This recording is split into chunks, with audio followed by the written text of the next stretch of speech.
Sebelum saya cakap tu dah ada lah member saya seorang pun kena juga. Circle Cairo dah berapa orang kena tebuk? 2-3 orang. So termasuk Cairo dalam 4 orang lah. 4 orang. Jadi macam sekarang ni masih ada rasa ketagihan kepada vape tak? Ada juga still, tapi saya teringat kes saya kena tepuk tu, saya dah fobia, saya tak nak lah. Betul tak pesan lah, kalau hisap sekali you punya paru-paru bocor. Sama ada saya hisap vape atau rokok. So kemungkinan boleh bocor. Boleh bocor. Doktor pakar semua cakap lah.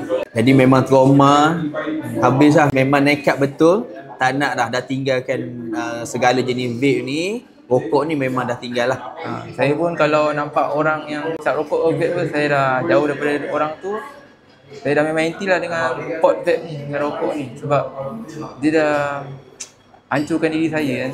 Bila dah rasa kesan tu kan. Kita lelaki kan. Biasa lepak jumpa kawan-kawan, minum air, member-member dia hisap rokok, dia hisap vape. So Cairo still lagi keluar dengan kawan tak? Saya memang tak lepak pun. Kalau dia nak hisap pun, saya duduk jauh. Sekarang ni saya kerja catering kan, Sabtu Ahad kan. Saya pesan kat member, kalau boleh berhentilah. Takkan nak jadi macam saya kan. Sebelum saya cakap tu dah ada lah member saya seorang pun kena juga.